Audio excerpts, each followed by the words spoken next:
We're back. It's Lloyd, it's Usama, and JC. We're here to talk about everyone's favorite topic, Islam. And we're focusing in this particular series on the sources and origins of the Quranic narratives, the Quranic myths, the Quranic stories. And as we've been discovering, pretty much every single Quranic story is derived from some kind of apocryphal source, some legend, some myth, Gnostic tale. They're not, shall we say, orthodox Christian or orthodox Jewish stories from the Gospels or the Old Testament. So yeah, guys, welcome. And Usama, you seem very convinced about this. You seem I very, very sure. I can't wait to get to the end of this program. Not to start, to get to the end. No, I'm just kidding. No, it's just true. It's just true. Imagine you grow up learning about Islam all your life. I'm 57 years old. I literally learned no truth whatsoever.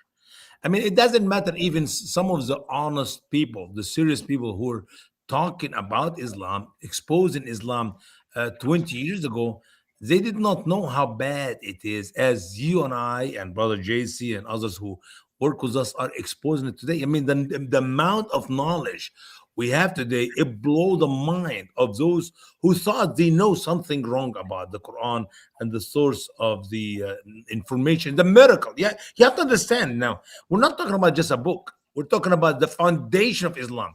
We're talking about the miracle of Muhammad. You see, every prophet came in, they have their own way of showing and proving that they are prophet. But when it comes to Muhammad, he have one miracle.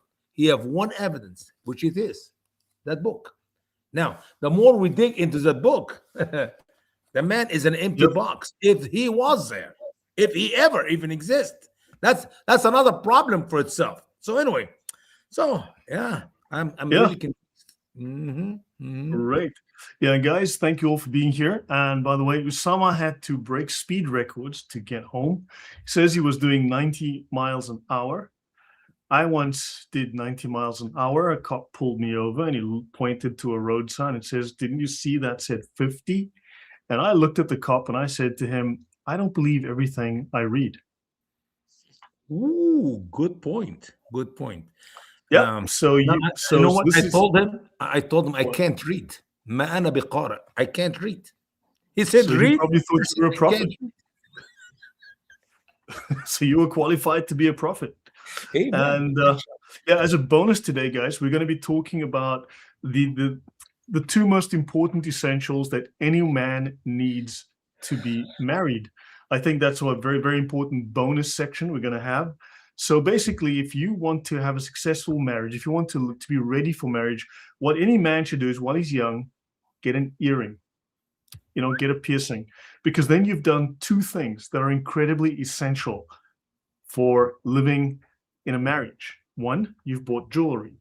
Two, you've suffered pain. What a wisdom, man! We got enough wisdom. I don't even have to worry about the rest of the show. We covered enough material now. Like wow, not like ever.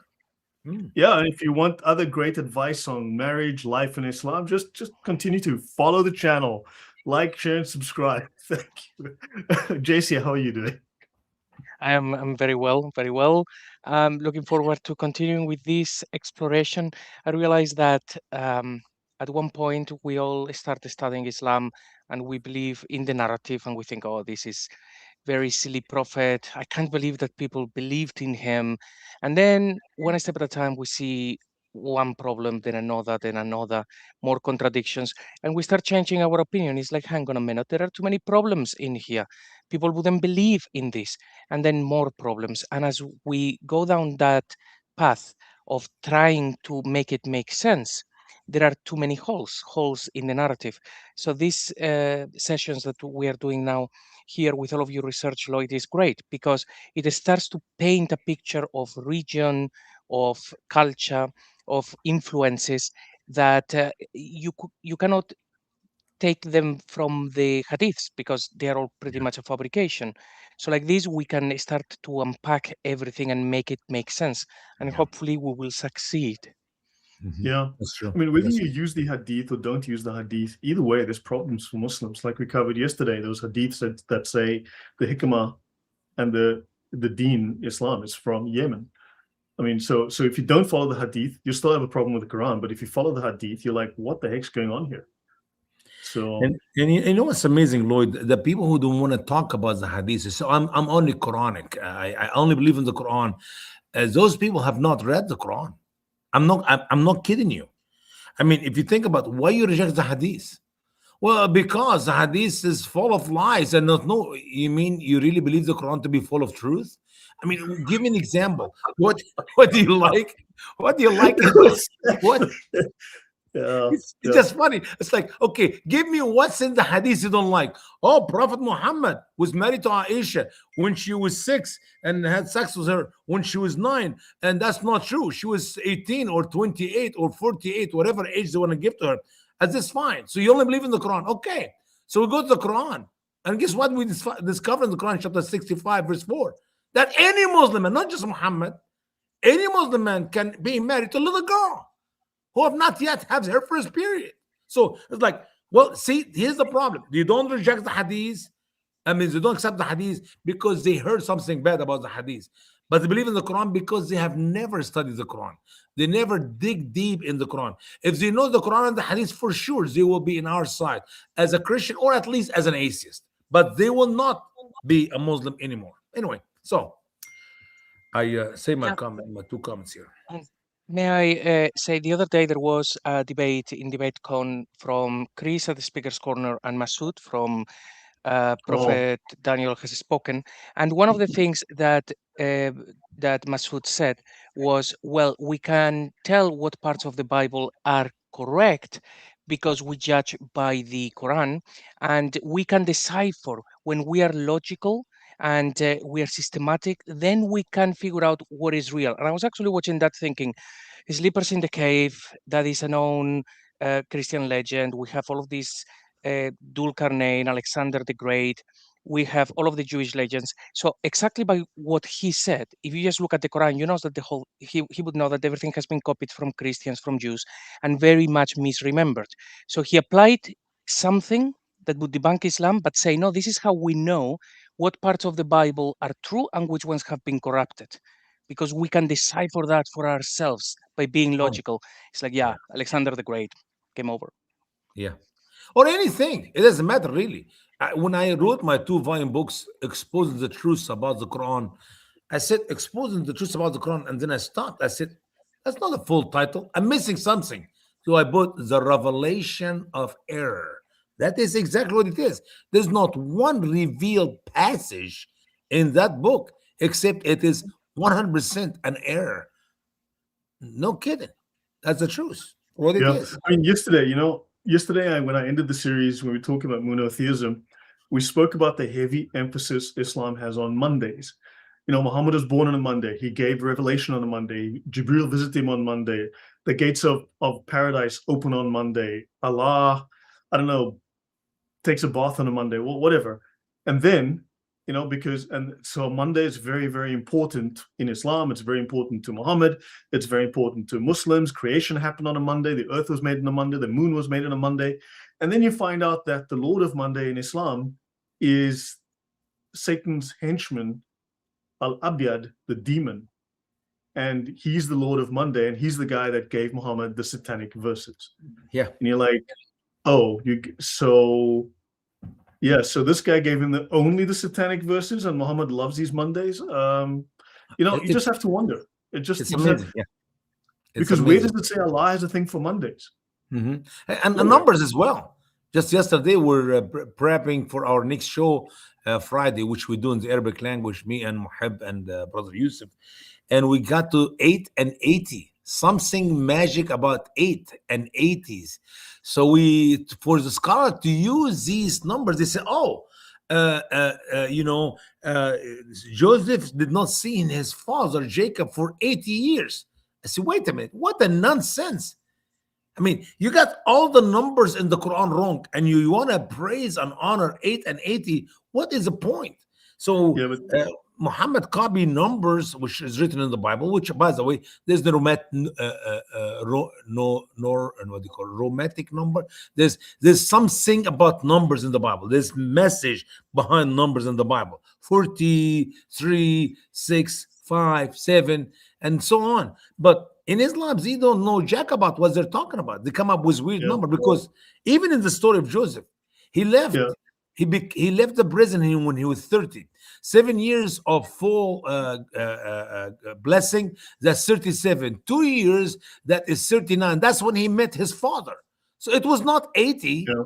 They made it up. You know, number 40 is actually important in Islam. Khadija was 40, Muhammad was 40 when he received revelation. Ali Baba and the 40 thieves, all of these things. The number 40s, yeah. That's the age of strength, the age of prophethood. And if that's the case, Jesus could not be a prophet, because he came and he left before he hit his 40. He was 33 or so. It's just nonsense. It's just nonsense. God help us. Yeah, no, definitely. So yeah, let's dive into some of this, and we can monitor the chat, take some questions, and yeah, let's go back into, so we are discussing, let me go back on page 85 here. So just that everyone remembers, this is a book. Check the description box. You'll find a link to my Google archive. And this is by Tisdall, the original sources of the Quran. This book goes back 130 years, 140 years. And yeah, so these are not new sources. And people, even 100, 150 years before that, were finding serious issues in the Quran, in the Quranic narrative. So we ended the last time, and you're welcome, Kaba Mara, 1844. You're very welcome. And by the way, guys, you know that I'm doing a series now on Sundays. I'll be doing a talk on the Fabian Society. Those guys, yeah, I'm probably going to have to do about 3 episodes on the UK Fabian Society. And we're going to talk a lot about the founder members. And just so you know, Usama, I don't know if you've spoken to Brandon House yet, but for instance, the Fabian Society loved Islam. Okay, they also loved the occult. They also, one of the founder members also happened to adopt a son who became what they call the Maitreya. You would think of it as the word Messiah. Should get the point across, and he was the great teacher that the world had been waiting for. And he was going to bring greater spiritual and mental and social development to the world, because he was the blah, blah. And then, of course, you learn about the founders who were gay, who were flaming lesbians, who were all eugenicists. And we're going to go into all sorts of sexual depravity. And then you'll find that they put out this beautiful view of themselves. And not only that, the problem is that their ideas affected even the US, and they made massive inroads into the US. I'll be covering that as well.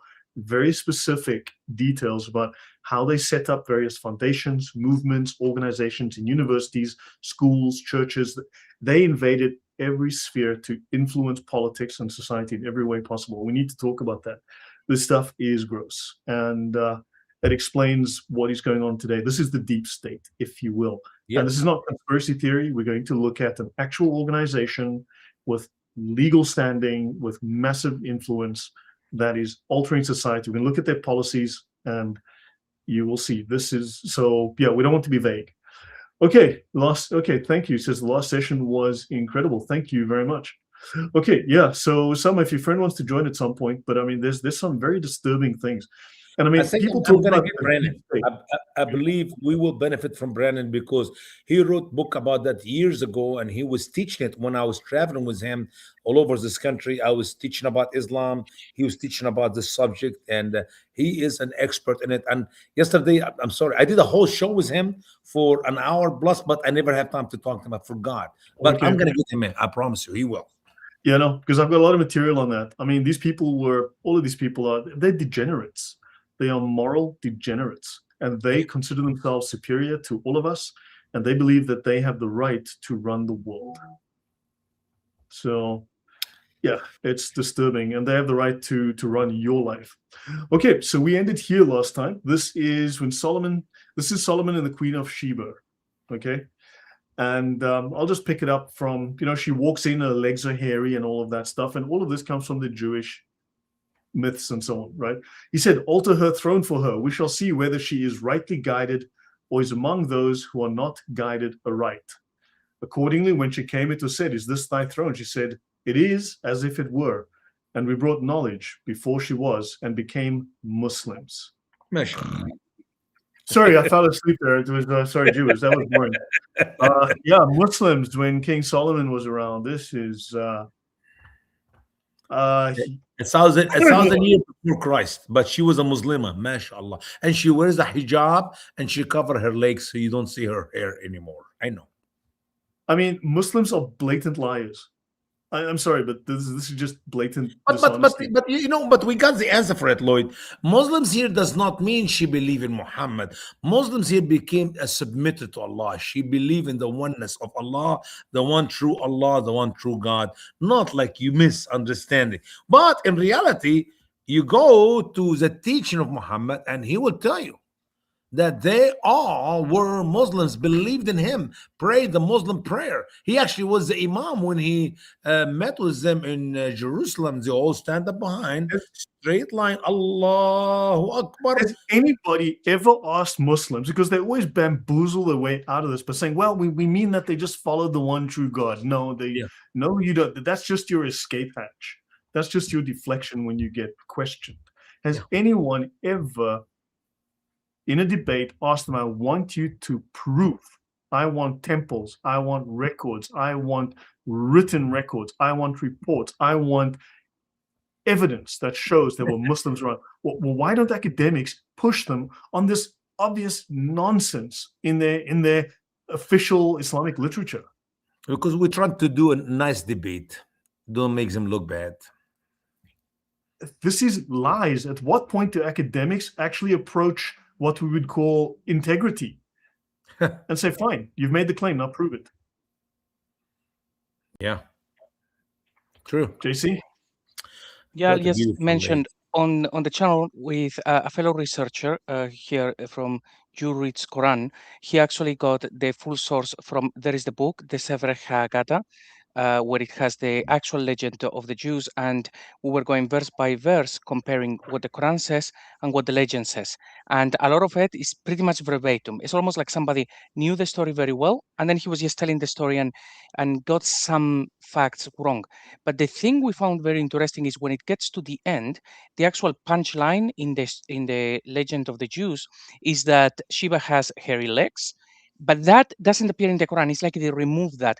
But the one thing they insert is the whole thing about, and she's a Muslim. And we see that again and again in the Quran, in all of these stories that they put in. In the end, they are making pretty much everyone into a Muslim. So it's like they took the story, but at the end, they are going to shoehorn Allah. They're going to put Ar-Rahman, or they're going to do something like that to make it into a Muslim story. It's very bizarre. Yeah, but I saw it in Al-Tabari interpretation. He said she did not have the real legs like a lady legs, but she have a leg like a donkey legs, you know, with a hoof, not like a camel leg, but you know, no fingers, no toes, no like that, because she was born of a father of a jinn and a mother of a human. And the jinn, when they had sex with humans, somehow the babies are born like a kind of mix between animals and human or whatever. Have you ever heard that before? That from Ibn Kathir and from the scholars of Islam, because in the end they make whatever story they want. You know, they make everything into Islamic, including with Abraham. This one, look, the story of this, it actually ends with Solomon saying, the king was moved to say, your beauty is a woman's, but the hair on your legs is that of a man, hair. An ornament in a man is disfiguring in a woman. So that is the punchline of the story, is the best part of the whole legend, and it just gets removed. But yeah, according to at least this version of the story, I'm sure there were quite a few, it would just be like having normal legs, but very hairy, as opposed to being transfigured into an animal or something. Yeah, well, it's obvious now it has a Jewish source, and the Muslims borrowed it and then insert an alteration and then pass it off as the word of Allah or whatever. Yeah. Yep. Yeah. I mean, just the sheer level of plagiarism. I know that some people don't like the term plagiarism, but I mean, at what point do we stop being polite and trying to give them the benefit of the doubt and say, look, these people were just stealing other ideas and then repurposing them for their own agenda. Yeah. And you know, it's amazing. We also know where is the true source of the story of the Queen of Sheba and Solomon in the Bible. And we go there and we can read everything written there. We don't have this is none of nonsense. Nonsense. I mean, where are the academics calling this out? Well, I don't know. I mean, I don't think anybody is doing that. I don't think even Muslim can handle it. Do you think, Lloyd, you're going to find a Muslim come and debate you on that topic? Do you really no, but believe I believe in the Quran only. They suddenly then become Quran onlyists. Well, okay, Quran versus Bible. I'm willing. Yeah, but actually we can find the same problems. But, you know, it's just that they would then come up with all sorts of... Apologists should really tackle these things. I mean, really, we should, if this is believable, if Islam is the truth, then why do they have then all of this falsehood in their secondary narratives, which we are supposed to believe as true? Effectively, the Gospels of Muhammad, right? Yeah. Okay. And of course, they double down, they repeat it here, all become a Muslim. I mean, so yeah, they're really pushing the Muslim angle. Yeah. Yeah, but how long we're going to be going on with the Queen of Sheba? Because I want to look at what the Bible said about her, if you don't mind, in the end of your study. The Queen of Sheba is, to be honest, I'm not sure. Let's see. Oh no, we're almost done with it. This is like the last page, I think. Okay, when you finish with it, please let me know. Okay, yeah, we'll check. I mean, you know the story better than me, so I got back a little bit late. I was busy, so I didn't have a chance to prep as well as I would have liked. Okay, so we see that the Targum represents the eagles as the bearers of the thrones, right? So there's the story of the 4 eagles stationed above the throne, cast their shadow upon the king's head as he sat on the throne. Whenever Solomon tried to go anywhere, these eagles would transport him and his throne around. Right. Hence, we see the Targum represents the eagles as the bearers of the throne. And the Quran states that an Ifrit did Solomon such a service once only, and then when the throne was empty. Now, what is an Ifrit? An Ifrit is in Islam it's a creature like a demon, like a Jinn that lives underground, lives in caves. It's a dark demon. It's a bad demon, shall we say, right? These things are powerful. They are stubborn. They are belligerent. But of course, the word Ifrit, as far as I know, is derived from the Hebrew word ivrit. And ivrit is an early word for someone who is a Hebrew. Because, for instance, Abraham was an Ivri. Abram ha-Ivri. Abram the Ivrit. Abraham the Hebrew. So really, this is a backhanded insult against Jews, and it's a backhanded insult against Abraham being a Jew. So in other words, they've taken the Jewish concept of the Ivrit, the Hebrews, coming from Abraham and Ifrit, and they've simply made that into a bad demon that opposes everything, stands against everything. So yeah, again, you've got another little odd alteration here. Yeah, if you don't mind, let's talk about Jinn and let's talk about Ifrit. By the way, that word Ifrit is only mentioned one time in the Quran. And that's Quran chapter 27 and verse 39. And it says, one of the Ifrit of the Jinn. Now you mix Ifrit and Jinn together. Now, what is Jinn? When I went to the scholars of Islam to understand what is Jinn, they told me, listen carefully. It is a creatures Allah made 2,000 years before he created Adam and Eve. They're not angels, they're not human. Now, do Muslim people have any logic?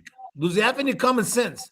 Because when I read the Quran, Allah created everything, including the heavens and the earth and the throne and everything in 6 days or in 8 days, or according to the hadith in 9 days, because in the hadith Muhammad gave us the details of what Allah created every day, and somehow he puts them in 7 days, and he forgot to mention the creation of the heavens, which according to the Quran 2 days, you add 2 days to the 7 days, 9 days. Okay, everything was created in 9 days.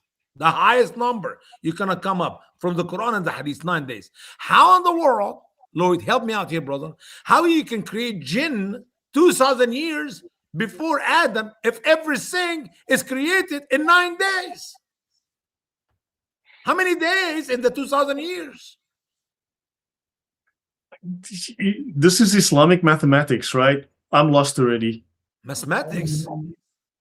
I don't give Yep. Muhammad 0. I give Allah a big F. Bad, bad. Muhammad is an innocent. He's a victim of the falsehood which he received from Jibril and from Allah. Muhammad is Wow, okay. wait. Allah is a bad dude. He does not know how to add two numbers. But think about it. What is Jinn? Okay, Jinn were created 2000. Fire and smoke. How in the world Satan have on one thigh, on the right side, a penis, and on left thigh he have a vagina, and he make love to himself every day? That is Satan. And he lay 10 eggs, and every eggs lay have 70 jinn. So jinn are descendant of Satan? Yes, Allah said in the Quran, his descendants. Or jinn were created 2,000 years before Satan. You see, the whole thing is a messed up. Where are the Muslims to answer these simple questions? Well, good luck, Brother Lloyd. Really, really good luck. That's pretty much because everybody's making up stories to try to justify the Quran. There is no communication. So in the end, they have all of these stories and they contradict each other because that's how storytelling works when they are just telling stories. But Usama, am I right in thinking that also they are not really sure if there is one shaitan? Satan is supposed to be one, but then the Quran also uses the plural Shayateen. shaitans. Plural. Yes, indeed. Shayateen, Satans. When I translated Satans, those who are reading my English translation of the Quran said, "This is wrong here. You mean demons?" I said, "No, Satans." And they did not know. I mean, when you learn everything about Satan in the Quran, you can't help but to laugh. Why? Because when Allah said to the angels, worship Adam, so they all worship Adam except Satan. What Satan have to do with the angels? And he was of the jinn. What jinn have to do with the angels? You see, Muhammad does not know that Satan was originally one of the angels. He actually is the most beautiful one. And who followed him? The 1/3 of the angel who follow Satan are called demons, not Satans, demons. And jinn does not exist. Anyway. Right. Move back to our book. Definitely. I'm trying to find my reference to the word Ifrit because that's quite interesting. It's but I'll get around to it. Okay, then we see. Okay, then with regard to the Queen of Sheba and the letter which the king sent her by means of the bird, there's a marvelous resemblance between the two books, except that the Targum, so the hoopoe bird, not to the hoopoe bird that sent the message, that first spoke to King Solomon and told King Solomon, hey, there's this queen in Sheba. And then, of course, he sent her a message by the hoopoe. So the Targum calls the hoopoe a cock of the desert. So here we give a translation of this passage of the Targum for the sake of comparison with the Arabic account. Again, when King Solomon's heart was merry with his wine, he commanded to bring the beasts of the field and the fowls of the air and the creeping things of the earth and the jinns and the spirits and the night goblins to dance before him, to show his greatness to all the kings who were prostrating themselves before him. And the king's scribes summoned them by their names. They all assembled except the prisoners and except the captives. And at that hour, the cock of the desert was enjoying himself among the birds and was not found. And the king commanded that they should bring him by force and wished to destroy him. And this particular bird of the desert returned to King Solomon's presence. Hearken, my lord, the king of the earth, incline thine ear, and so on, and so on. I beheld and saw a fortified city called Kitor in an eastern land. The dust is heavy with gold and silver and dung in the streets and trees of blah, blah, blah. And from the Garden of Eden do they drink water, right? They know how to shoot with bow, but they cannot be slain with bow. One woman rules over them all, and her name is the Queen of Sheba. If it please the Lord, the king, this person will gird up my loins. I shall rise up and go to the fortress, to Sheba, and so on. Any comments before? And you know how many birds can talk? Muhammad or the legend use the wrong bird. The hoopoe cannot talk. Right. Yeah. You were saying, JC? Yeah. Yeah, I'll give you time to see if you can find the Ifrit reference. I'll just mention this. So on my channel, I had from this researcher, we have this the comparison, just looking at the legend and at the Quran. So if anyone is interested and wants to actually see them side by side, go on my channel, type in Solomon Sheba, and then you will find it. But just on this one of the hoopoe, so down here we have from the legends of the Jews, and we see it says among the birds. So first it was these things being called. So among the birds who came, the hoopoe was looked for but could not be found. Greatly provoked, the king commanded that the bird be fetched, intended to punish him. So we can see directly where this legend in the Quran actually comes from. It's almost verbatim. Right? Yeah. Yeah, and here's a hoopoe bird, by the way, just so everyone knows. That's what the hoopoe looks like. It's got a crown on its head, you know. I shot So one bird. when I shot one when I was like 12, 13 years old. And after I shot him, I hold him in my hand. He was very lightweight. And I felt bad because I found that we can't eat him even. Does not have meat to be eaten. That reminds me of a story. When I was young, I stole some fruit from a cart and I ran around the corner with my fruit and I bit into it. And then suddenly I had this really awful feeling come over me and I felt really bad. So I went back to the cart and I put the fruit back. And then I took a ripe one. You're a bad boy. Who was a bad one? You took the first one, man. No, but it's a true story. I remember it like yesterday. I was in Egypt. We have a lots of hudhud. We call them hudhud there. That's a real name in Arabic, which is the one name Muhammad used in the Quran. And when I read the story in the Quran, it's like that bird cannot talk. That bird is not. It looks beautiful, but that's it. Anyway, nonsense. Yeah. Now this is a very long section. I'm going to skip some of it. So after 3 years, the queen of Sheba visits Solomon. And when the queen of Sheba saw that the king sat in a crystal house, she considered in her heart and said that the king sat in water. And she gathered up her garment that she might cross over, and he saw that she had hair on her legs. The king answered and said unto her, thy beauty is the beauty of women, and thy hair is the hair of a man. And hair is beautiful for a man, but for a woman it is disgraceful.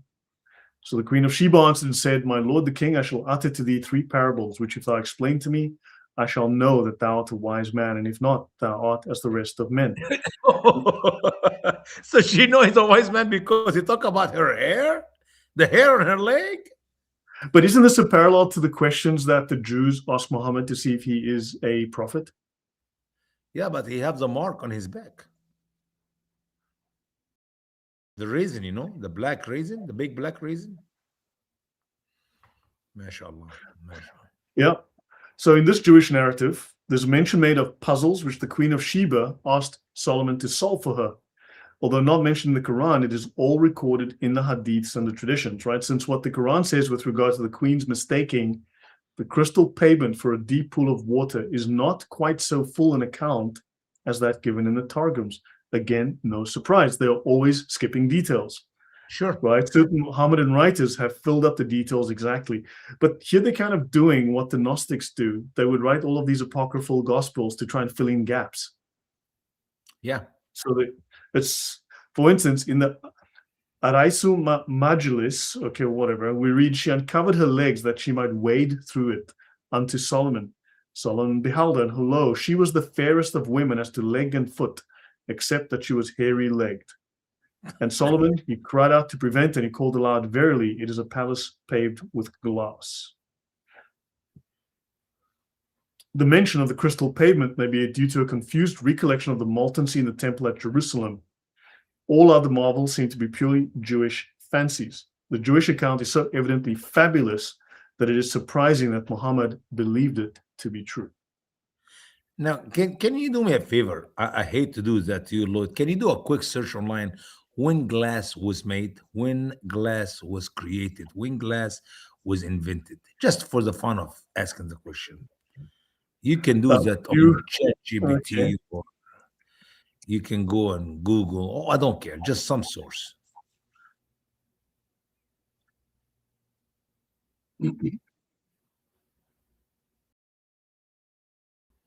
3,500 before Christ. Man, that's a stretch. 4,000. You mean in Adam days?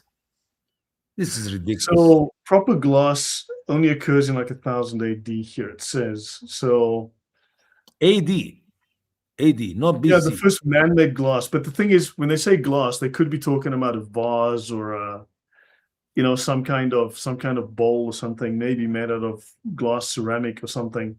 I mean, that's just I guarantee you, if you ask these people when the same source here, when man walk on earth, they'll tell you 300,000 years ago, 400,000 years ago. Yeah, I mean, we'd have to spend some time looking. I mean, so when was glass invented? Unfortunately, it defaulted. I just reinstalled my computer again, and it just defaulted to Bing, which sometimes is very difficult to work with. Yeah, I don't know when these were made. So some of the oldest. So let's just see, oldest glass objects. Yeah. Let's see. What is the date for that one? Not sure what these are. We need something made out of glass. Yeah. 4th millennium BC. Again, yeah. So again, Egypt and Mesopotamia. 4,000 BC. Yeah, looking at like 4 Brother, millennia before. the Egyptian are the descendant of Masraim. Masraim is the son of Ham, son of Noah. Masraim was not born 4,000 BC. So how can the Egyptian have glass before they were Egyptian? No, I mean we should actually look these things up beforehand, but yeah. Sure. Yeah. So the idea widely prevalent in the East to the present day that Solomon ruled over various kinds of evil spirits was derived from the Jews from a misunderstanding of the Hebrew words in Ecclesiastes 2 verse 8. So these words probably mean a lady and ladies, but the commentators seem to have misunderstood the terms, which occur nowhere else in the Bible, and to have explained them as denoting certain demons. Hence, he's spoken of in both the Jewish legend and the Quran as having armies composed of various kinds of spirits. Yeah.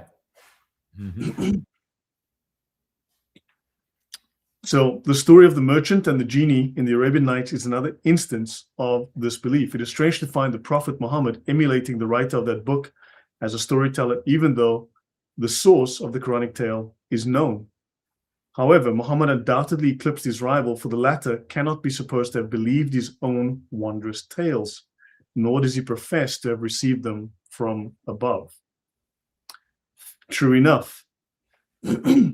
Now, the historical basis for the whole tale is given by the record given in 1 Kings 1 to 10 and repeated in 2 Chronicles 9 1 to 9, which tells us nothing marvelous about Solomon, nothing about jinns and Ifrits and crystal palaces, but it's a simple narrative of a visit paid to Solomon by the Queen of Sheba, a well-known part of Arabia.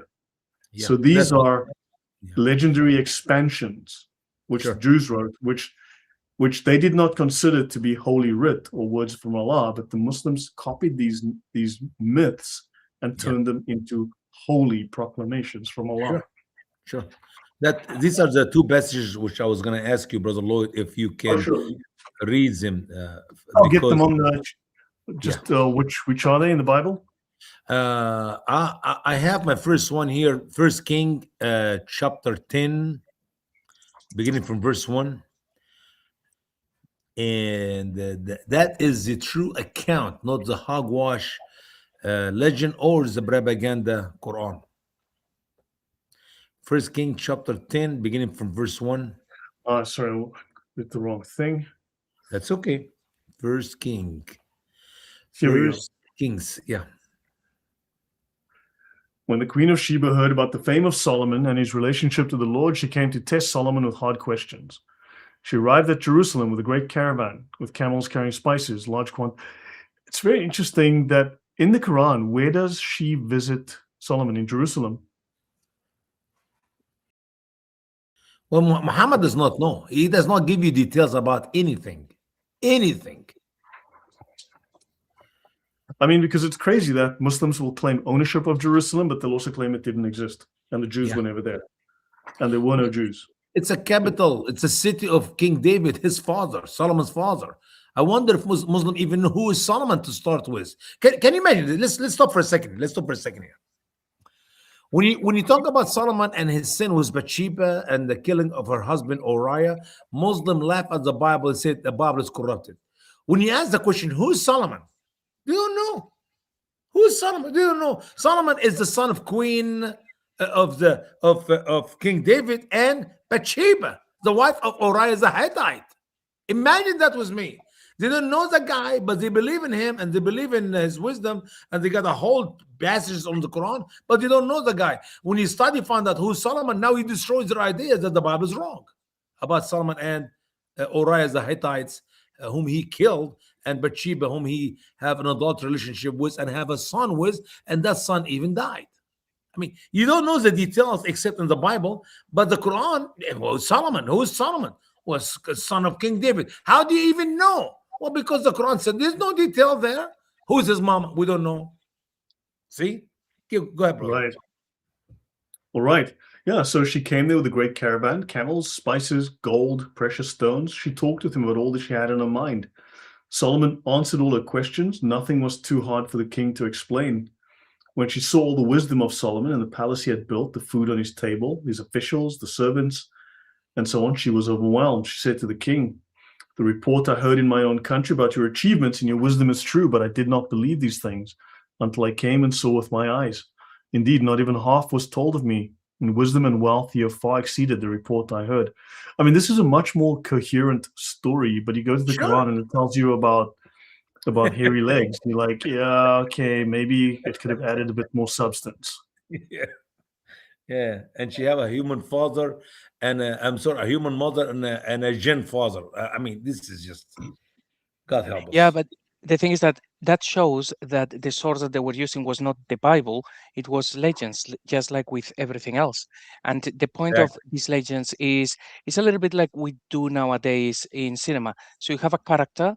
That's why IPs are actually very, very expensive. So if you have a character that people know, like Sherlock Holmes, then people will go and create movies around that character and people will watch them.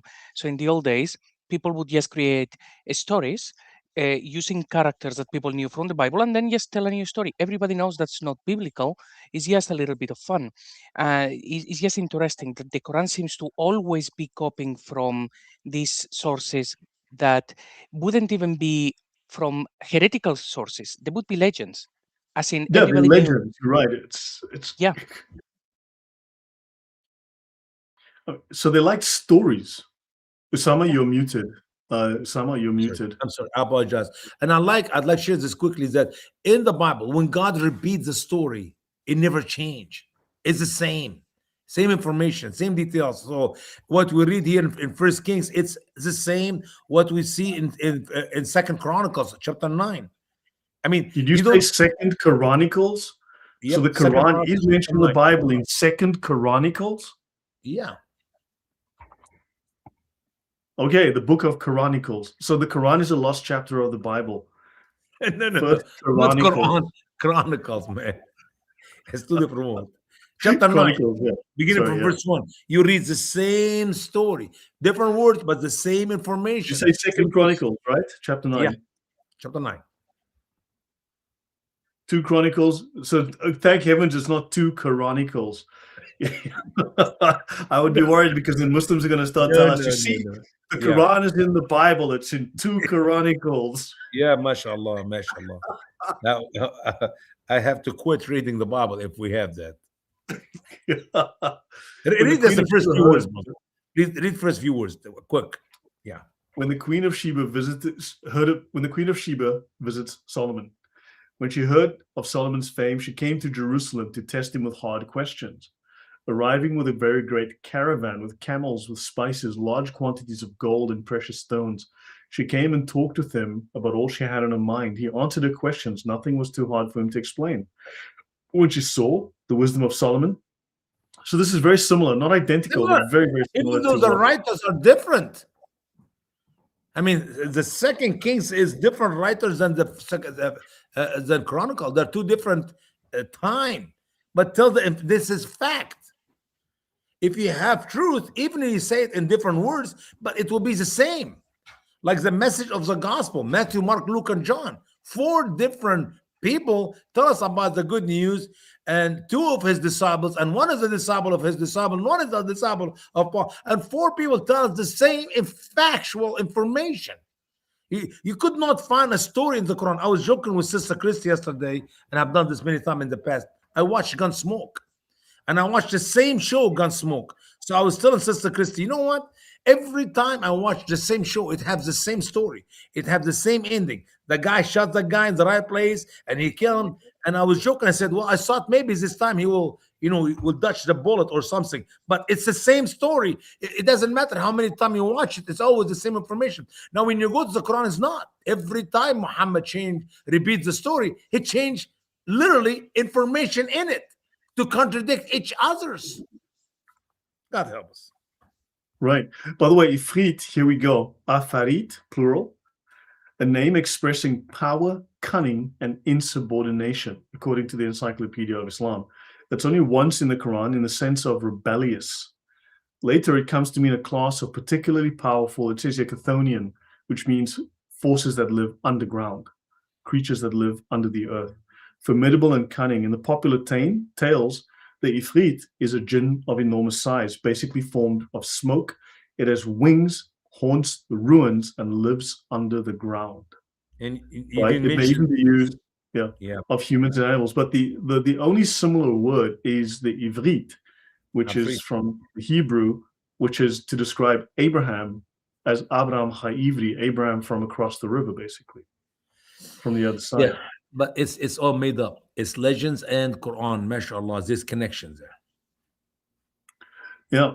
So the historical record, right, the historical basis for the whole tale is afforded by the record given in 1 Kings and in 2 Chronicles, which tells us nothing whatsoever of the marvelous Solomon, nothing about jinns, ifrits, right? So when the Queen of Sheba heard of the fame of Solomon, so we've heard that she came. So we know the story. That's quite It's consistent. biblical. It's true account. Yes, indeed.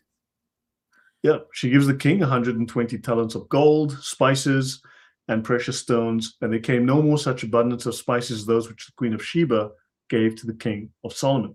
Although many others of the narratives that are contained in the Quran have been borrowed from Jewish fables, it says here, we don't have to quote them all at length. In every case, Muhammad seems to have been ignorant of the true history of the prophets as related in the actual canonical texts of the Old Testament. So he preferred literal fables. He was telling actual fables. This was doubtless due to the fact that the Jews of Arabia were not learned men, and they were better acquainted with the fables of the Talmud than with the Bible. So at least that's his conclusion, unless they were just giving him nonsense or Muhammad just liked stories, right? He's working on the premise here there were Jews in Arabia, but they weren't necessarily the most educated of Jews, or they were heterodox. And what's amazing, when I was doing my study, and I did it many times in different languages, right now we're doing with the Indonesian group, that Muhammad rejected the writings of the Jews, which they wrote by their hands, and they claim it to be from God. He said that in the Quran. And guess what? He's talking about the Talmud. And guess what? He's copying all over his Quran. He's copying from the Talmud. He's copying from the book which he rejected by saying it's not from Allah. It's not the Torah. Yes, indeed, it's not the Torah. And you got stuck into it, Muhammad, and you're copying from it right and left.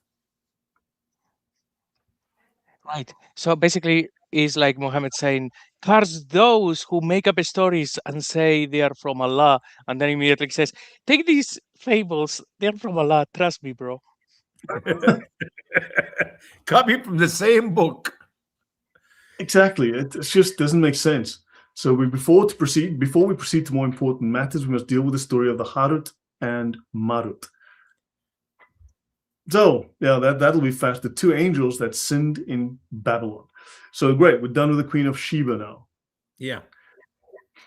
And this legend is of much interest, as we can trace it in the first instance to the Jews, and can then show that it is of composite origin. We first quote it as it is narrated in the Quran and the traditions, and then refer to the Jewish and other legends from which it is derived. Yeah, any questions before we go on? Yeah, this is awesome, man. This is awesome. Yeah, and this guy's done all the work for us. And I mean, I would just hope that other channels that deal with Islam, apologists, start to pick up. They should all choose this. They should all use this materials. I mean, literally, it's a gift. Keep giving. Here we go. Yeah, well, look, I'm happy to share, and I'm happy to help people, and I'm happy to. But you know, Usama, that I'm not the most popular individual because of I know. So, I mean, look, but I back up everything I say with the sources. I back it up with references. I back it up with citations. So hopefully people will pick up on this, get over their partisanship or whatever. And, just that the research is done. The work is here. And in fact, with modern sources, with modern access to digital libraries, we can find even more. We can dig even deeper. This was done 130 years ago, 140 years ago. Imagine what we can find today, given our access to the internet. What's eating me, Lloyd, is this. I wrote about this in my 2-volume books, The Revelation of Error. And I said from the legends, but I did not know which part of the legend, what chapter, what verse, what page. Now I can go back to my next print as I will edit my own work, and I'm going to add that. It's not just I'm telling you it's in the legend, but here is the book. Go check it out. Check me out. Yeah. Yeah. So, these are from Islamic sources. So, okay, in the Quran, the story of Harut and Marut. This is like, okay. In the Quran, Surah 2, Al-Baqarah, verse 96, it is thus written, Solomon did not disbelieve, but the devils disbelieved. And they teach men sorcery and what had been sent down unto the 2 angels in Babel, Harut and Marut. And they teach not anyone until they both say, Verily, we are rebellion. Therefore, do not thou disbelieve. I have no idea what they just said there. That sounded like English, but I didn't understand a word they said.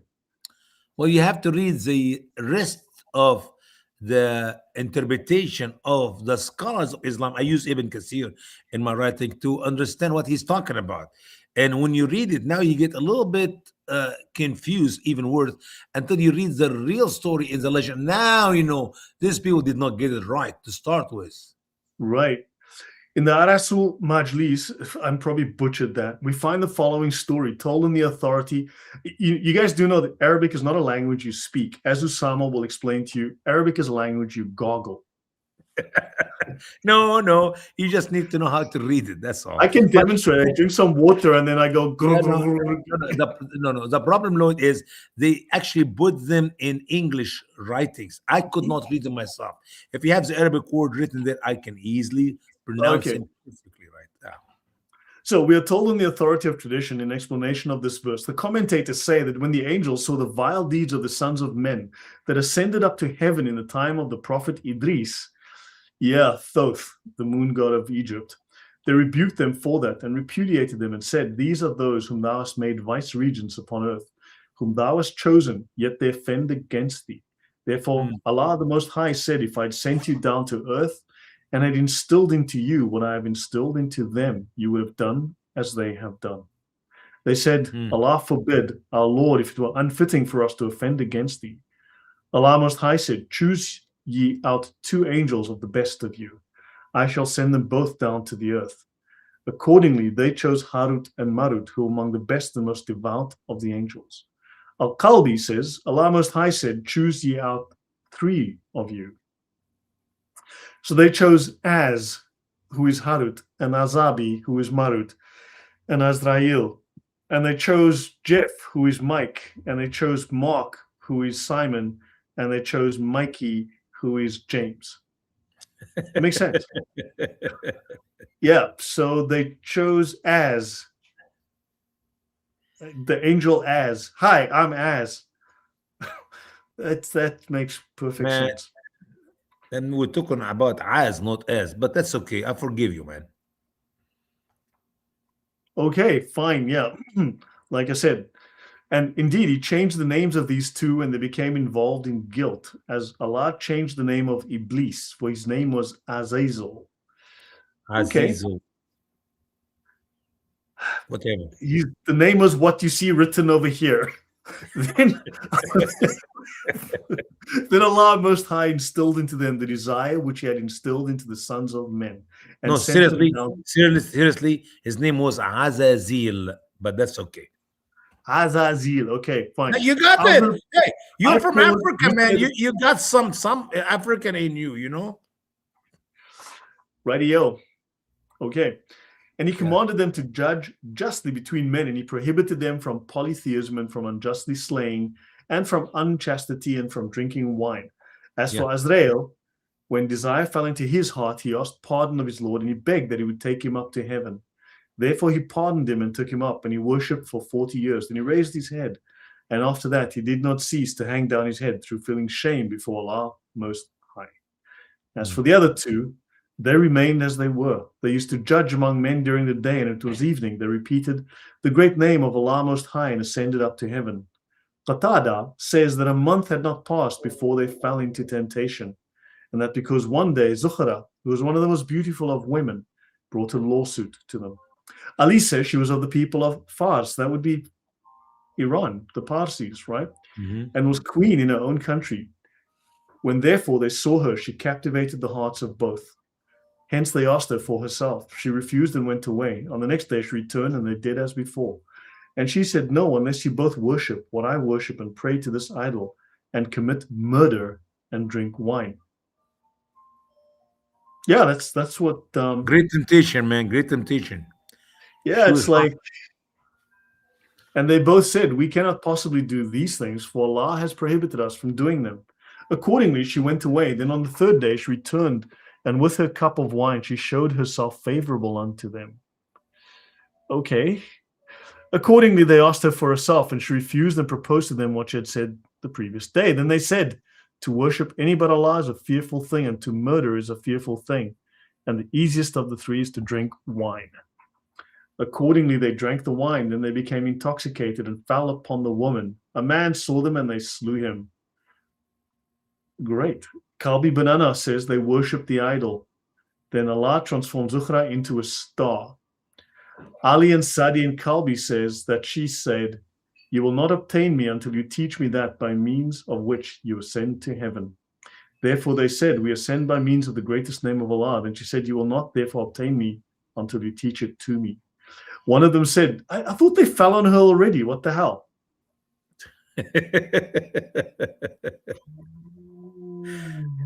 You know, one of them said to his companion, teach it to her. He said, verily I fear Allah. Some of these names of these angels, are those demonic names or those actual angels' names? Made up names. Okay, because I was wondering if there's any known demons, like popular myth demons that have those names. But No. he said, I fear Allah. Then he said, then said the other, where then is the mercy of Allah Most High? Then they taught it to her. Accordingly, she uttered it and ascended to heaven, and Allah Most High transformed her into a star. And Zuhra is the Arabic name of the planet Venus. The number of authorities quoted for the various forms of the story is a sufficient proof of how generally it is accepted among Muslims as having been handed down by tradition from the lips of the Prophet. And there are several points in the tale which would of themselves indicate its Jewish origin, even if we had no other proof. One of this is the idea that anyone who knows the special name of Allah, the incommunicable name, as the Jews call it, can thereby do great things. It is well known, for example, that certain Jewish writers of olden times explained our Lord's miracles by asserting that he performed them by pronouncing the name, the tetragrammaton. Again, the angel Azrael bears not an Arabic, but an Hebrew name, Azrael. You know, it's Israel, if you think of it. It's kind of Azrael. No, it's a different word. Yeah, but it sounds a little bit like, but we have more direct. Azrael. Sorry? Azrael. Yeah. Nope. Yeah.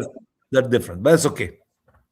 Yeah, he says, but anyway, so these are all it's contained in the Midrash Yalkut chapter, that is 44 in these words. His disciples asked Rab Joseph, what is Azael? And he said to them, when the generation that lived at the time of the flood arose and offered up vain worship to idols, the Holy One, blessed be he, was angry.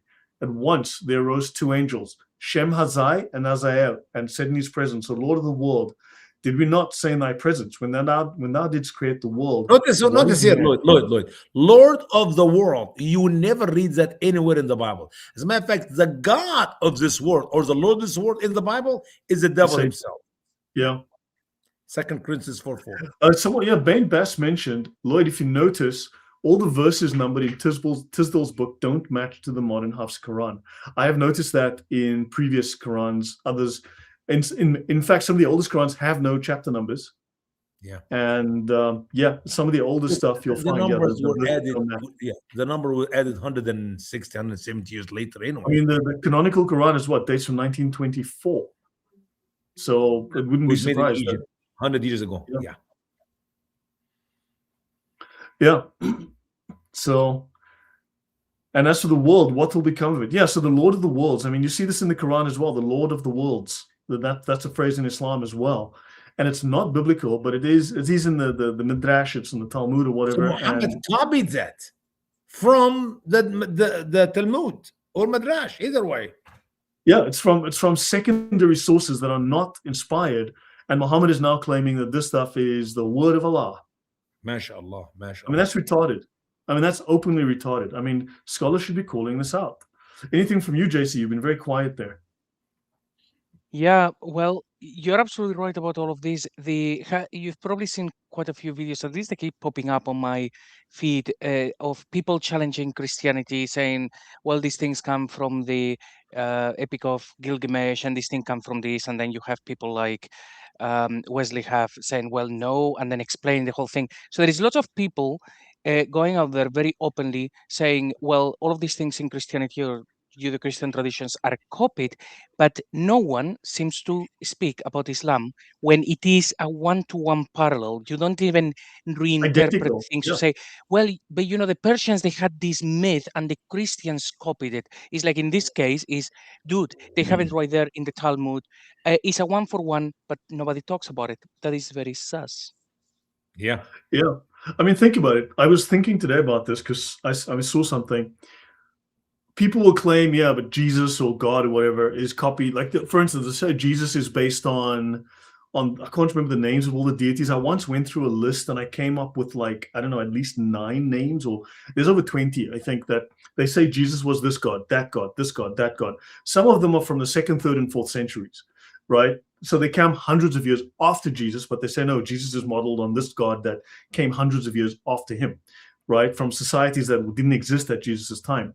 Then some will say he's from this. Now, the problem is, if everyone is convinced that Jesus is one of, say, 30 different sources, you're like, okay, there's 30 of you with 30 different opinions from 30 different ages, from 30 different geographies, 30 different languages, 30 different cultures and religions.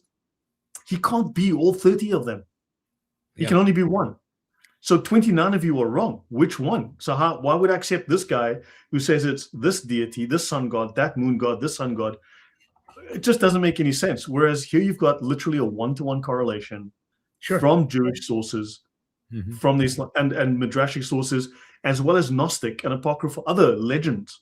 One-to-one, it's exactly the same story. Or sometimes, Lloyd, they're actually lying.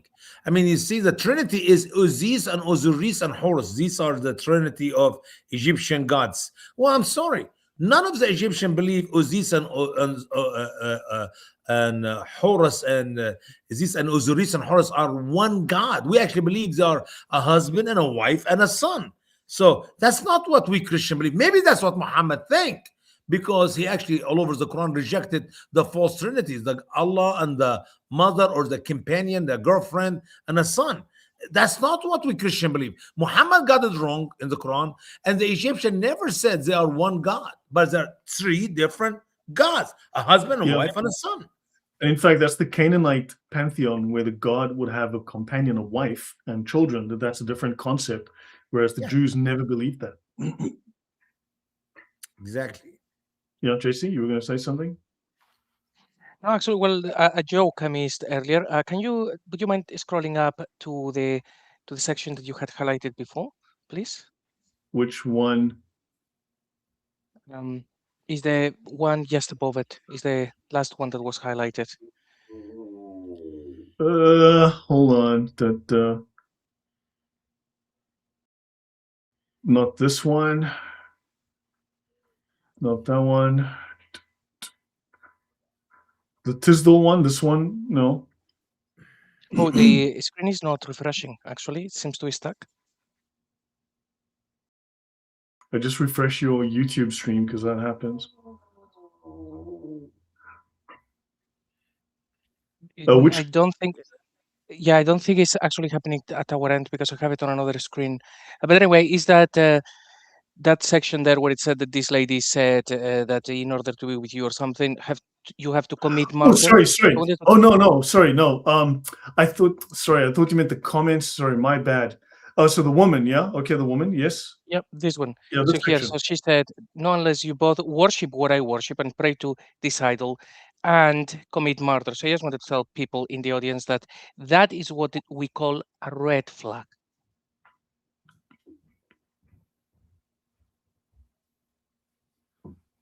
Right. Yeah. I guess that's pretty bad. So where was I? Because now I find my place. So then I just find where I was. Okay, so then they find a woman. Now I'm gonna find it. Yeah, here we were. Here we were. Yeah. We were on that page. Yeah. So they send these two angels, give us permission, and we shall dwell with the creatures, and thou shalt see how we will sanctify your name. And he says to them, go down and dwell with them. At once, Shemhazai saw a damsel whose name was Esther. And he fixed his eyes upon her, and he said, be complacent to me. And she said, I shall not hearken unto thee until thou teach me the peculiar name of God, by means of which thou ascendest to the sky at the hour that thou repeatest it.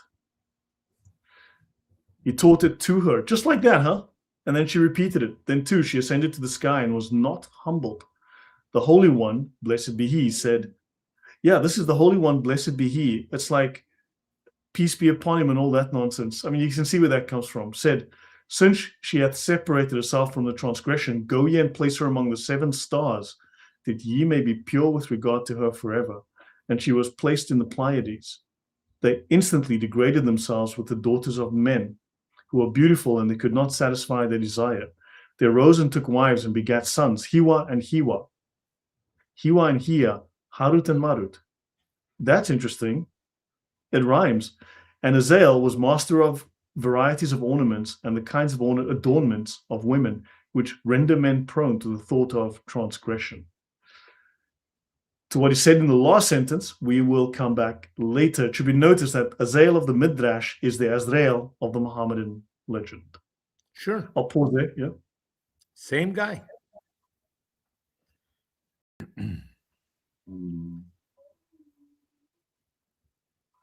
Yeah. So it is impossible for anyone to compare the Muhammadan with the Jewish legend without seeing that the former is taken from the latter, not exactly word for word, but as it was related orally. There are some interesting points in the Muhammadan form of the fable which require attention. Before we investigate the question, where did the Jews learn the story? One of the points is the origin of the names Harut and Marut. These angels are said to have had other names originally, being called Az and Azabi. Az, and Azabi. Right, whatever. And the Latin names are formed from the roots common to the Hebrew and the Arabic languages. In the Midrash Yalkut, however, the angels that sinned are called Shemhazai and Azael. So the thing is that few people know the Midrash and such, but they know the Quran. And if you knew this, you would have made the connection centuries ago. Right. And it looks almost, well, there are stories in the Quran that we can just see them very clearly, like Solomon and Sheba. Then there are other stories that they are not in detail. It's just a few verses here and there. It is the tafsir writers much later who then they go to the Talmud or to other sources to try to explain that. And sometimes they get it half right, and sometimes they get it completely wrong. So it looks like maybe sometimes we will see a story. We know that it has something to do with Judeo-Christian legends, but it is the tafsirs who try to explain it to us, and maybe they are getting it wrong as well. But yeah, some of them we can see them instantly. In the Quran, 9 times the people told Muhammad, this is nothing but asatir al-awwalin, the legends of the ancient. 9 times. 625, 831, 1624, 2383, 25:5, 27:68, 46:17, 68:15, and 83:13. You cannot tell me that people in Muhammad days did not got his number. They got his number, man. They know it on the spot. Right. So This is actually, crazy. if Muhammad lived during our day, then the Quran will include probably the Avengers as being a story from Oh, Allah. I guarantee you. Superman would be a Muslim for sure. Yeah. Yeah. And it says that Azrael, though he did come down, accompanied Harut and Marut as a third member of the party, but he returned to heaven without committing actual sin. But he's now regarded by Muslims as the angel of death, a part that is played by Samael among the Jews. Samuel. So, yeah. Sorry? The name Samuel. Yeah, okay. And the Arabic legend says the names Harut and Marut were not given to these two angels until after they had sinned. The meaning underlying this becomes clear when we discover that the names are those of two ancient Armenian deities, worshipped by the Armenians prior to their conversion to Christianity in the 3rd and 4th centuries. In Armenian, they were termed Harut and Marut. I'm just going to change the color here. So in Armenian, they were called Harut and Marut. And a modern Armenian writer mentions the part which they were supposed to play in the ancient mythology of his country in these words. Among the assistants of the goddess, oh my God, Spangaramet, whatever. Okay, the goddess with this name here were undoubtedly Harut and Marut, the demigods of Mount Masis or Mount Ararat, and Amenabeg, and perhaps other deities also which are unknown to us. They were the special promoters of the productiveness and the profitableness of the earth.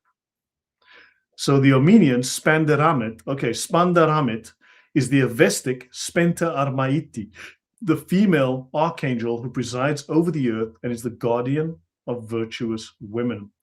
Harut and Marut appear in the Avesta as Harvat or Harvatat and Ameratat, abundance and immortality. Hold on, I just need to look up the Avesta for a second.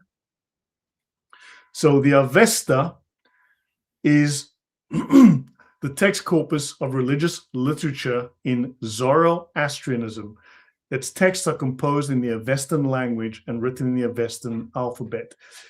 So the term Avesta originates from the 9th, 10th century works of Zoroastrian tradition, in which the word appears as Middle Persian Abestag. Okay, so Abestag texts are portrayed. So the word Avesta is a bit late, but this originally is Zoroastrian, just out of interest. Man, yeah.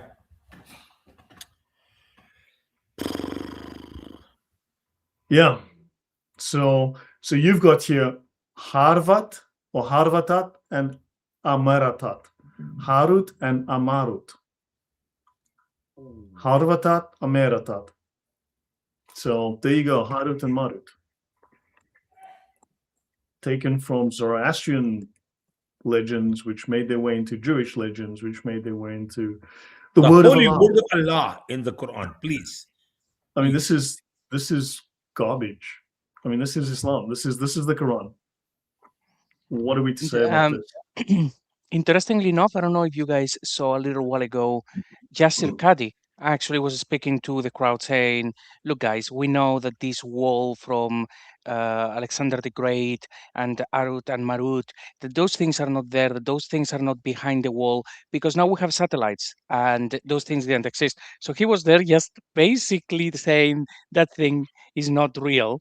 I don't know why, people try to ignore these things. He's still a Muslim, huh? Yeah. He's supposed to be. No, unless Google is just hiding it on Google Maps, it's real. It's Area 51 for sure. So they're the 5th and 6th of the Amsharspans, right? The bountiful immortals were the chief assistants and ministers of Ahura Mazda, or known as Ormazd, the creator of all good things. This is the main deity within Zoroastrianism. In the Avesta, Harvatat and Ameratat are inseparable companions, as are Harut and Marut in Armenian mythology. So the latter presides over the whole vegetable kingdom. In later Persian, the names were gradually corrupted into Hurdad and Murdad. And these two were the good genii who gave their names to the 3rd and the 5th months of the year. The words are of purely Aryan origin, that's Iranian basically, and occur under their proper form in Sanskrit, Sarvata and Amrita, the former occurring in the form Sarvatati in the Rig Veda. So now you can take it all the way back to India, if you'd like. Did you know this, Usama? I am. I'm just sitting here listening to this. It's like, God help us. Yeah, it's literally retellings of legends. And, I studied in seminary in the master side with Dr. Hookham about some of the legends of the 3rd, 4th century, I believe, before Christ. And it did not make sense. That was 24 years ago, 25 years ago, around September 11. And it did not make too much sense. But now I see these legends have influenced on the people to the point that it moved from one country to another country, from one language to another language. And we find it in the holy word of Allah, in the Quran. Oh, no, for sure. You know what? In a couple of 100 years, right, Islam is going to have a chapter in the Quran called The Legend of the Skywalker. And they're going to talk about how he traveled and saved the world. And then they're going to say, no, it's true, all of it. Yeah, for sure. This is going to be, yeah. I mean, this is, but were you aware of the Armenian / Zoroastrian connection to all of this nonsense? I did not know that before. That's new. Yeah. Okay, your thoughts, JC, on all of this? So all of these stories, they actually were being told at the time. It's not like, he got stories completely and utterly made up. Maybe some we still cannot understand, but it seems like all of these things were being told between the 4th and 8th centuries in that general region, and they all make it into the Quran, regardless of the religion, regardless of the source or the heresy. He's not trying to tell, a completely new story of Abel and Cain that nobody has heard of. It's like, nope, it's in the Quran, but actually it came from here and it was being told in the region. So it's really copy-paste. At least he could have invented something. And right? And I can imagine Muhammad traveling on the camels to one of his trips for his beloved wife Khadija, or even before he married her. What do you think people do when they travel for days and days? Stories. Tell us stories. I mean, logic, common sense. You don't have to have a high school diploma to figure out where Muhammad came up with this legend. It's stories he heard. Yeah, trade routes were the internet of the day. Oh my word, yeah. I mean, so for the audience, we've just explained the origins of the Queen of Sheba stories in the Quran, right? Which is clearly of Jewish origin. And now we've spoken of Harut and Marut, right?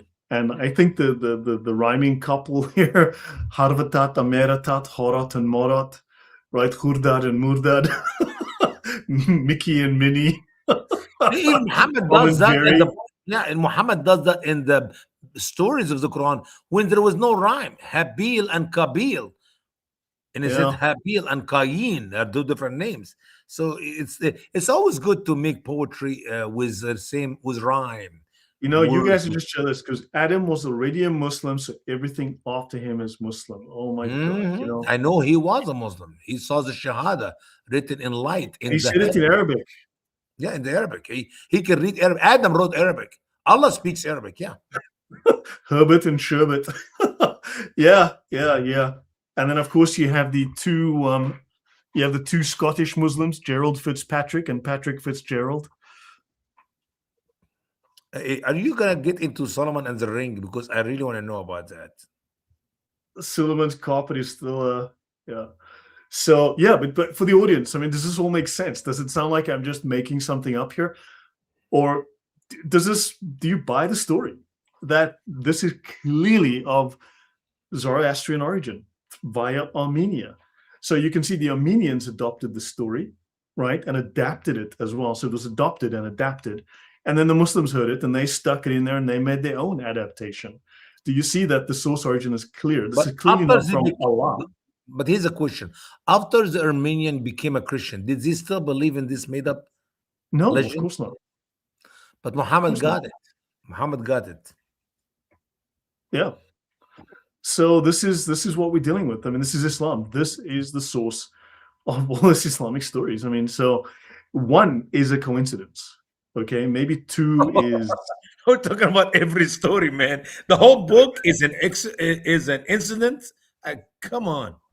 yeah, but I mean, one could be just a random event. It's just it's just a matching name that can happen. Two, coincidence. 3, 4, 5, 6, 7, 8. Every single story. You're like, okay, this is now a product of clear fabrication. Exactly. Yep, it looks like everyone contributed to the Quran. If Muhammad was there in market and said to everybody, "Come on, everyone, gather around, tell me the best stories you know from your lands, because we're making a holy book," that would be the Quran. Everyone had something to contribute to it. Yeah, yeah, this is it. So the Aryan legend represented these demigods as givers of fertility to the earth, personified as Spenta Armaiti and as presiding over all kinds of fruitfulness. They were holy beings, and the descent to the earth was in accordance with the command of Ormazd, as in the Muhammadan legend. But originally, the execution of their mission was not associated with any thought of sin. Borrowing their names from the ancient mythology of Armenia and Persia, Muhammad confounded them, or his informants did, with the two sinful angels of Jewish mythology. As we'll see in due time, he derived not a little information from the Persian as well as Jewish sources. Right now, we're focusing on the Jewish sources and practices. Later on, we'll go to the Persian sources and practices. We'll do the pagan and Gnostic as well. So at the moment, we're just focusing on this particular chapter. And there's enough resemblance between the two originally quite independent myths to lead him to consider them one and the same. So the strange phenomenon of the appearance of the two Aryan genii as the chief actors in a scene borrowed from the Talmud in its main features. The girl called in the Jewish story Esther is the goddess Ishtar of ancient Babylonia, worshipped in Palestine and Syria under the name of Ashtoreth. She was the goddess of love and of sinful passion, was identified by the Greeks and Romans with Aphrodite and Venus respectively. She was also identified with the planet Venus, called Zuhra, by the Arabs.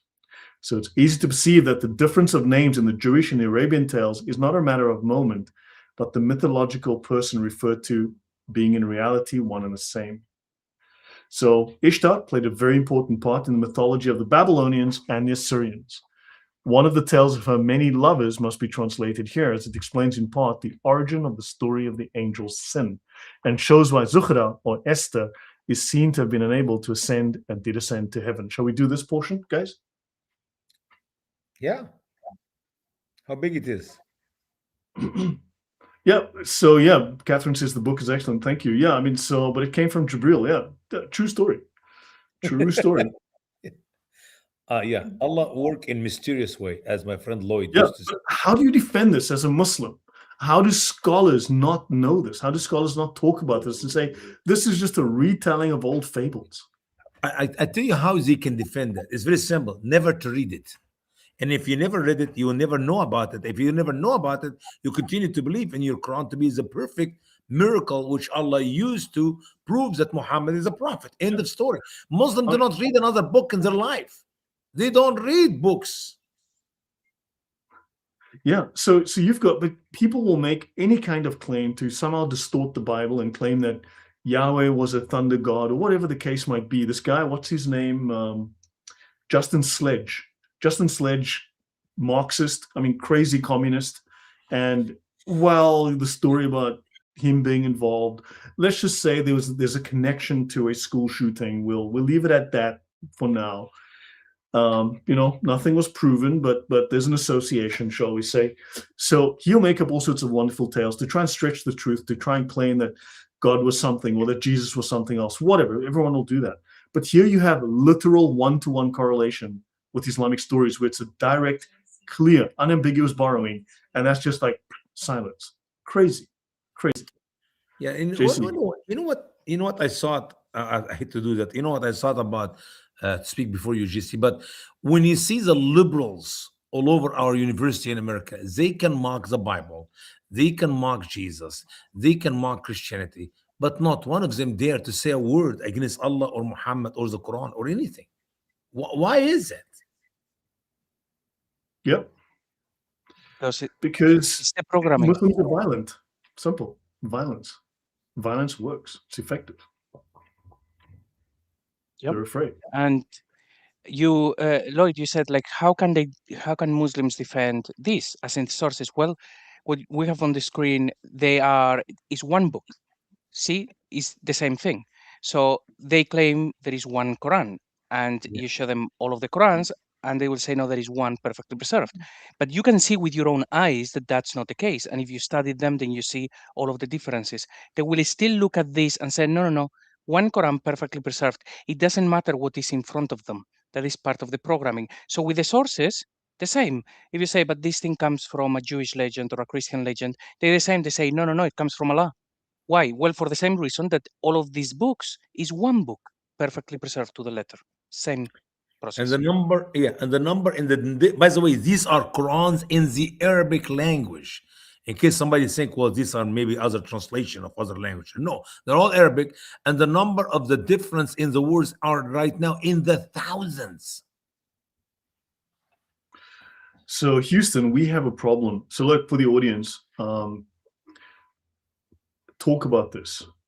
They can't silence everyone. Just talk about it. Eventually it seeps into the consciousness of the consciousness of the public.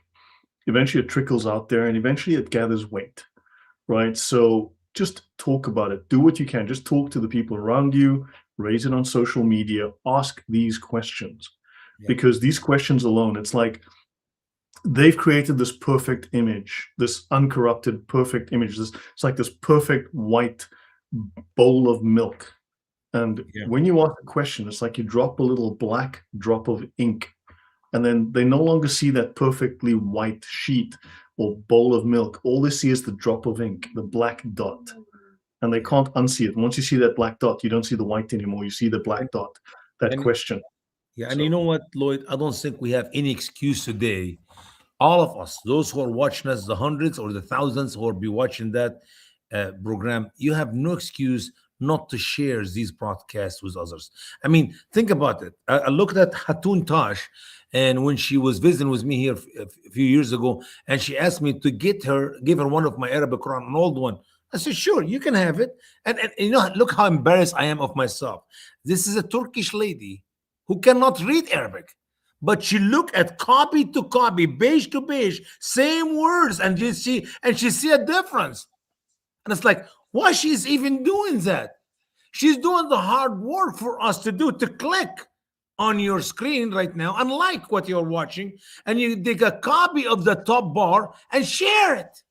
I mean, or share the program. I mean, how hard it is what we can do to help this information to spread, compared to Sister Hatun Tash, who's been physically beaten in England, in any place in the world, I mean, in the speaker's corner, for doing that. For she dig deep, and I was embarrassed of myself that I can't read Arabic and she cannot read Arabic, and she's doing the hard work to make it easy for me and you to talk about the differences in the Quran. You don't have to do all that except just listen, like, share, and that's all. It takes but and subscribe. I'm sorry? And subscribe. And subscribe too, absolutely. I mean, there's lots of people who are doing lots of hard work for us to sit and relax and watch for an hour and a half and use your finger on your hand or touch the screen on your computer. That's it. Yeah. So, yeah, I mean, look, I look at this and I'm like, yeah, clearly this is not revelation from Allah. This is clearly stuff. And Philip Daniel says here, the great irony that the Islamist who despises the Talmud venerates a text which plagiarizes the Talmud. Yeah, exactly. It's just, and by the way, completely retarded. Yeah, and by the way, Brother Lloyd, these are the same verses which Muslim today, the Dawah people, are using to make Christian doubt their Bible. See, Allah said in the Quran, you wrote the book by your hand to gain some money out of it. We need to do a show on that sometime in the future, Lord, if you don't mind. Let's do one about the claims of the Muslims in the West. There are like 6 verses in the Quran that the Bible has been corrupted. When you go read the interpretation of these verses by the scholars of Islam, you find that they're talking about a separate book, not the Bible. They did not corrupt the Bible, but a separate book. What it is? It's the Talmud. It is a Mishnah. And what did Muhammad use to write his Quran? The same book which he rejected. Yeah. You wouldn't have gotten very far without it. It's crazy stuff. I wonder, we've hit 90 minutes. Shall we continue with this? Or I don't know how many pages it is, to be honest. I mean, let's go a little bit of the way. Let's just touch on this, right? So we spoke about Ishtar, right? So this is a retelling of these genuinely pagan stuff. JC, this obviously links up now again with the monotheism story, Same right? subject, Where we're discussing the pagan origins. Wouldn't you agree? As well, Usama, you're nodding your head there. Yeah, absolutely. Yeah, it seems like they took, well, stories from all different places, and that is only for the Quran. Then when we go to the traditions, we see the same, but elevated to a whole different level. The rituals, the symbolism. So nothing original, everything copied, bits and pieces, piecemeal from all other sources. Yeah, and then also it becomes the word of Allah. I mean, literally pagan stories from Babylonians and Zoroastrians and God knows what, and now it becomes the word of Allah. Yeah, by the way, Lloyd, Muhammad, according to the tradition, that's what he taught me. It took him 23 years to write this book. There was some time he is not writing. If you divide this 6,300 to 23 years, he was writing a verse, less than a verse a day, 3/4 of a verse a day. So you know how long it takes up to make up a surah like it? It's amazing. But Muslims think, look how big the Quran is. Look how beautiful the Quran is. Yeah, we know where it come from, and we know how long it take him to put it together. 3/4 of a verse a day. And some of the verses of the Quran is 1 letter. Qaf, Noon, Alif Lam Mim, Alif Lam Ra, Qa'is. I mean, come on. Yeah, all the people on the left, Wop Bam Boogie, all the people on the right, Boogaloo. I'm just continuing the song. It's now your turn, JC, to do a section. I will not do any singing, otherwise there goes all of the subscribers forevermore, trust me. So look, the Quran. This is interesting when it comes to the Quran. It's not oral tradition. Yes, read the Quran. The Quran is not oral tradition that then got written down. That's not what oral tradition is. Oral tradition, someone starts telling a story from the start to the end. You could argue that, like the story of Joseph could have been told in that manner, and then people remember. But the rest of the Quran is not like this. Like a verse here, and it's about Muhammad. Is like, is he repeating this again and again so that people will memorize it? It doesn't fit. If you just think for a minute, the Quran is not oral tradition that gets written down. But let's go as well to 2 different sources. One of them is in the letters of Leo III to Umar II in around the year 720. He said, you guys believe that this thing was given to a guy called Muhammad, but we know that it was created by Umar, Ali, and Salman al-Farisi. So this guy would have information. And he's like, okay, so he's saying the Quran has nothing to do with the guy who starts the religion. It's those 3 guys who puts the book together.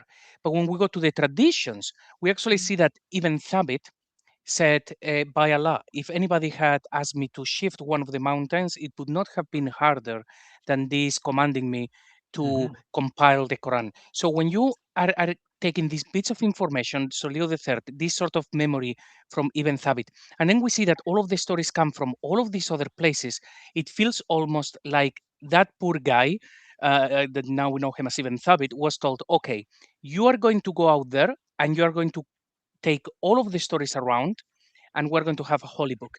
And poor guy, because he clearly did his best, but it was an impossible task. Yeah. Right? Yeah. And I'd like to add something to what you said, JC. Omar went to Abu Bakr, and Abu Bakr said one statement, which is repeated by Zayd ibn Thabit, which is, how can we do something the Apostle of Allah never command us or never ask us to do, which is the collection of the Quran. So imagine with me, The lie and the propaganda they teach us here in the West about the collection of the Quran and how they went carefully to put every word as the apostle of Allah commanded them to do. Wait a minute. Zayd ibn Sabit said Muhammad never asked us to do that. And when like the statement you just read, they say, oh, he was so worried about making one mistake. That's why he said it would be easy to move a mountain than to put the word of Allah in the Quran, because of responsibility. What if you make an error? What if you put the wrong verse? What if you put the wrong word? You know how dangerous that is? Yeah, it's very dangerous. Look at the materials which they copy and they use to collect the Quran from. It's a comedy. It's literally a comedy. Bases of bones, leather. Paul says it's easy to prove this is not preserved divine revelation for anyone to see. And yes, clearly. Hope in Christ says they have the hakawati in Islam, the storytelling of a person in a cafe-like setting. What do you think of that? I mean, it is a storytelling culture. It was an oral culture for a long time. So there is that. They didn't have writing until... I mean, oddly enough, every culture around them had writing except them, which also makes no sense. And they had writing up until the time of Muhammad, and then it disappeared for 200 years. Yeah, exactly. So we know that there were lots of writings that they then destroyed because people were writing things down. But they actually write the Quran in theory, according to their traditions. The Sahaba were actually making notes. Then Ibn Thabit puts everything together very quickly. Everybody had notes, and therefore you have the Quran. So they are saying that things were being written down. And when you put that into the story, you realize that it makes no sense. Because if this guy claimed to be the last prophet with the last revelation, he's competing against the Christians and Jews who have books. So certainly he would have said, okay, let's write everything down, just like I'm telling you. I'm going to sign it at the end. My autograph will be in it. But instead of that, no, nobody, just remember, because the memory is so much better. When you remember, nothing can be corrupted. It's like, this is nonsense. The story makes no sense. Yeah, I'll add one more thing. Muhammad was repeating his story to different people in different time. And we have this expression in the Middle East, al-kadab says, the liar forget. That's a normal. So when Zayd ibn Sabit was meeting with all these people to tell him the stories or the portion of the Quran they memorize or remember, that's when he come up with the story of Abraham from literally 18 different people, and they have to be two. Only one portion of the Quran came from one guy, and Muhammad said he's like 10. Anyway, but so now you hear the story about Moses or about Noah or about Abraham or about whatever from different people as they heard it differently, written in the Quran now differently, and Muslims don't see this as a contradiction, but they actually see that the story of Abraham repeated in the Quran because Allah repeated to Muhammad. No, Muhammad got it one time from his imagination, friend, whoever give him, and then he said it 20 times, and those people went to Zayd ibn Sabit and he heard it from them, and he put it in the Quran in 20 different locations, when in reality it's just one time. So if we go through the Quran, Lloyd, and take the repeated story, you know how big the Quran would be? Tiny, like 1/7 of its size. Good luck. Yeah. The miracle. I mean, so we've gone on talking quite a bit. We can maybe, so let's get on to the story of Esther or Ishtar and the Epic of Gilgamesh next time. But what do you guys conclude from all of this? I mean, what do you guys conclude? And remember, guys, if this all surprised you, remember you heard it here first. So do me a favor, please do like the show. Do tell your friends about it, share it, use it, talk about it, approach Muslims on forums about it. They are telling blatant lies about Jesus, about the Bible, you name it. But just ask them these obvious questions and make sure others see it as well. Question them on this, because how are they going to defend against this? The evidence is overwhelming. You know what, Lloyd? We don't need to talk about the doctrine. You know what? I believe talking to Muslim about the Christian doctrine, Trinity and the resurrection, it is you're throwing pearls under the pig's feet, and they will mock it. Why not talk about the Quran itself, their holy book, in these matters which we're talking about? Yeah. This is an area that Muslims don't want to talk about because they can't defend it. Don't take the normal stance where they've got these defenses all mapped out and they know how to swap the whole argument around and then know how to play games. Ask them these questions, tell them to explain, because once people see this, you can't unsee it. You're like, man, this is comic books from 2000 BC that Muhammad was copying. Exactly. Exactly. You know, yeah. JC, your thoughts? I mean, what do you take away from this? Well, what I take away is that the Quran is very original. It is inspired revelation, and it is perfectly preserved. And can I say the shahada with you right now, brother? Are you ready to take the shahada? I'm ready. You know, it's probably better to just say the Shah na na. Okay. Not the shahada. Good night, sweetheart. Yeah, it's time to go home. You know, I think that's probably just safer. You know, I mean, unless you want to.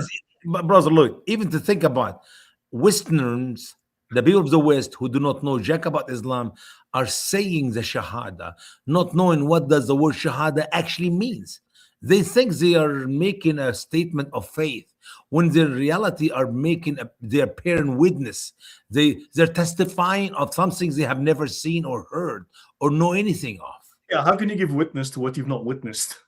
It's just a yeah. That's why in Arabic they say it in Arabic. They don't say it in English. Ashhadu anna la ilaha illallah wa ashhadu anna Muhammad Rasulullah, and then they said to them in English, you just said I believe there is no God except Allah. Excuse me. He didn't say uminu. He said ashhadu. I bear witness. To what? You haven't seen anything. So yeah, do not bear false witness. I think it's pretty clear. I think we can leave it at that. Do not bear false witness. So yeah, guys, I think this has been entertaining. We've uncovered a couple of some interesting secrets. We've uncovered the roots of two of the stories in the Quran, Harut and Marut. Now we know that this stuff is really just Zoroastrian and Babylonian and other pagan myths, just retold. It's religious stories retold. So yeah, it's open paganism. It's clearly the same source and root that describes it. It's not Abrahamic. It's not biblical. I can tell you that. And by the way, there's one thing I was going to mention earlier and I forgot. When the Bible said that Solomon talked about, wrote about, mentioned about, and different creatures and different fish and different birds, the Bible did not say God said there that Solomon talked to the ants or talked to the hubhub or the hudhud, the hubu or God. I mean, this is so ridiculous. This is so ridiculous. Even if it's not written in any legend, forget about the legend. How the world Solomon were able to talk to the ants and talk to the hubu and the lady with a hairy leg? MashaAllah, MashaAllah. Look, I don't know. You know, I know. Like JC said, it is the true inspired word of Allah. It is the miracle of Muhammad. It's the miracle of Islam. I mean, if you want to talk to a fish, you drop them a line. I don't know how you talk to an ant. The funniest thing, the scholars of Islam even give us more detail about the ants. You can't help the Muslim but to say goodbye to Allah and to their scholarship. They give us the name of the ants, the description of the ants. She used to be limp because she have a broken leg, and exactly what she said in her prayers, as if they were there when they heard the prayer of the broken leg. Pity she wasn't a horse, then she could go to a hospital. Okay, I need to stop with the bad jokes, right? There's too many bad jokes already. No, they're okay. They're okay. They're good. They're good.